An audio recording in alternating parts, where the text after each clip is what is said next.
নমস্কার, কলিজ কিচেনে সবাইকে স্বাগত জানাচ্ছি। আজ আমি গরম দিনের যে বেগুনগুলা বাজারে পাওয়া যায়, এইরকম লম্বা লম্বা বেগুন, এই বেগুনগুলা দিয়ে একটা ভর্তা রেসিপি বানাচ্ছি। গরম দিনের বেগুন ভর্তা। বেগুন ভর্তা সাধারণত আমরা শীতের দিনেই খেয়ে থাকি, যখন গুলগুল তাল বেগুনগুলা বাজারে বেরোয়।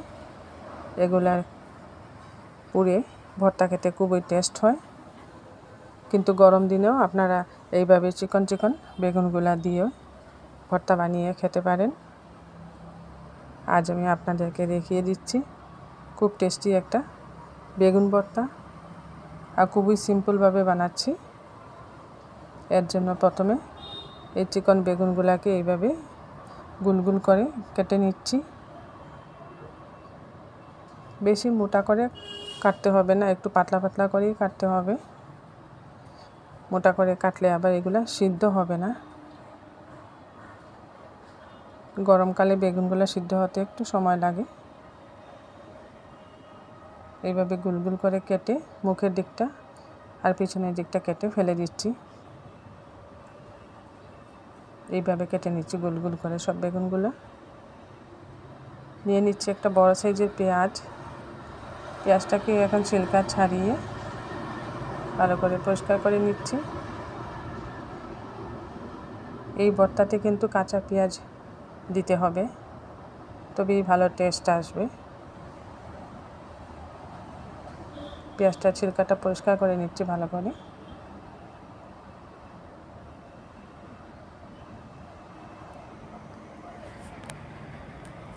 এবার পেঁয়াজটাকে পাতলা পাতলা করে কেটে নিচ্ছি।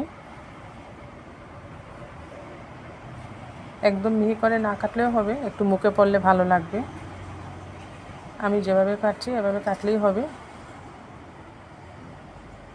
বেগুন ভর্তার মধ্যে কাঁচা পেঁয়াজটা মুখে পড়লে ভালো লাগে খেতে।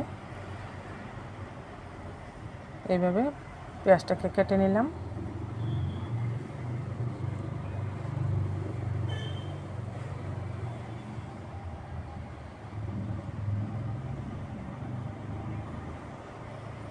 ছুরি দিয়ে পেঁয়াজ কাটতে আমার একটু অসুবিধেই হয়, তাই একটু সময় লাগছে পেঁয়াজটা কাটতে।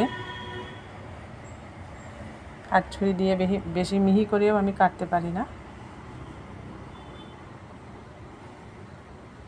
এইভাবে আমার মতো যারা ছুরি দিয়ে কাজ করতে বেশি অভ্যস্ত নন, এরকমভাবে কেটে নেবেন, হয়ে যাবে।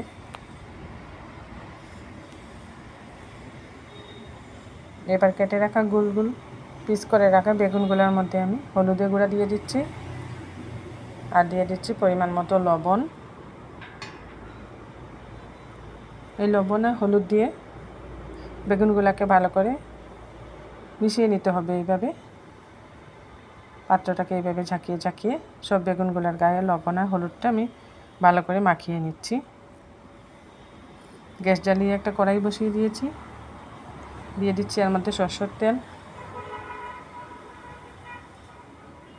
সরষের তেলটা গরম হয়ে গেছে, এখন এর মধ্যে কেটে রাখা বেগুনগুলো দিয়ে ভেজে নিচ্ছি।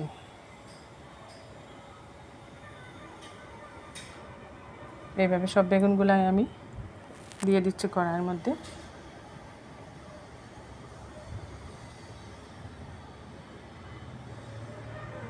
বেগুনগুলোকে ভালো করে ভাজতে হবে, একটু কড়া করে, যেভাবে আমরা বেগুন ভাজা বানিয়ে থাকি এরকম একটু কড়া করে ভাজতে হবে।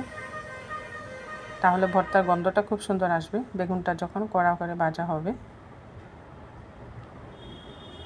আর শীতের দিনের বেগুন হলে তো আমরা বেশিরভাগ বেগুন পোড়া বানিয়ে থাকি। কখনো বাইরে উনুন জ্বালিয়ে পুড়ি, কখনো বা গ্যাসে পুড়িয়ে থাকি বেগুন পোড়াটা। এইভাবে দেখুন একটু লাল লাল করে আমি ভেজে নিয়েছি, একটু ঢেকেও দিয়ে দিয়েছিলাম। ঢেকে দেওয়ার দরুন নরমও হয়ে গেছে বেগুনগুলো। এগুলাকে একটা পাত্রে নামিয়ে নিচ্ছি।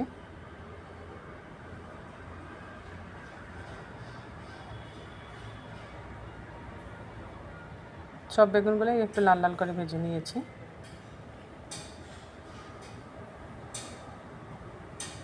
এবার একটা শুকনো লঙ্কা আমি ভেজে নিচ্ছি, এটা আর দেখাই নাই আমি আপনাদেরকে। 2টা শুকনো লঙ্কা সরষের তেলের মধ্যে ভেজে বেগুন ভর্তা প্লেটে নিয়ে নিয়েছি। এর মধ্যে দিয়ে দিচ্ছি লবণ,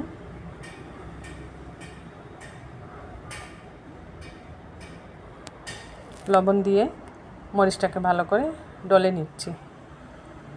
অনেক গরম, হাতে গরম লেগে যাচ্ছে।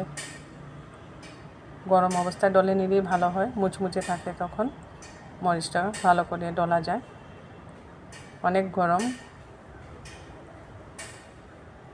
দিয়ে দিচ্ছি এর মধ্যে কুচিয়ে রাখা অল্প পেঁয়াজ আর লঙ্কাটাকে এখন একসাথে ডলে নিচ্ছি।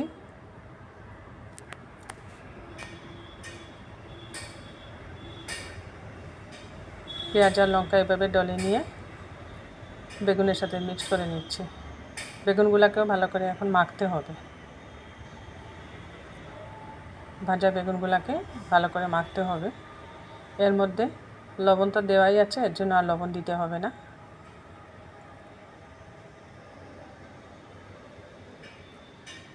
কুচিয়ে রাখা আরও পেঁয়াজ দিয়ে দিয়েছি এর মধ্যে। কুচিয়ে রাখা পেঁয়াজগুলো দিয়েও ভালো করে মেখে নিচ্ছি। এই কাঁচা পেঁয়াজটাই বেগুন ভাজা করে যে ভর্তা বানাচ্ছি এর টেস্টটা বাড়িয়ে দেবে।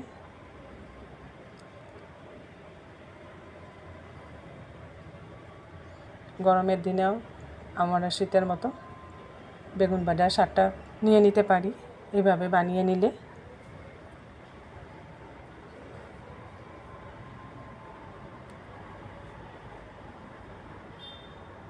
এবারে এর মধ্যে দিয়ে দিয়েছি কাঁচা সরষের তেল 1 চামচের মতো। এই কাঁচা সরষের তেল আর কাঁচা পেঁয়াজের গন্ধটা খুব সুন্দর যাবে এর মধ্যে। আর এদিকে বেগুন তো ভাজাই আছে, ভাজা বেগুনেরও একটা গন্ধ খুব সুন্দর হয়। মেখে নিয়েছি, এখন পরিবেশন করে নিচ্ছি একটা পাত্রে। শীতের অনুভূতি পাওয়া গরমের এই বেগুন ভর্তাটা আপনাদের ভালো লাগলে বানিয়ে খাবেন। কমেন্টে অবশ্যই জানাবেন কীরকম লাগলো। লাইক, শেয়ার, সাবস্ক্রাইব করবেন আমার চ্যানেলটা। বেল আইকনটা টিপবেন, এতে করে যখন এরকম নতুন নতুন রেসিপি আপলোড করি সাথে সাথে আপনারা নোটিফিকেশনটা পেয়ে যাবেন। আগামীতেও আমি এইভাবে নতুন নতুন রেসিপি নিয়ে আপনাদের সামনে হাজির হচ্ছি।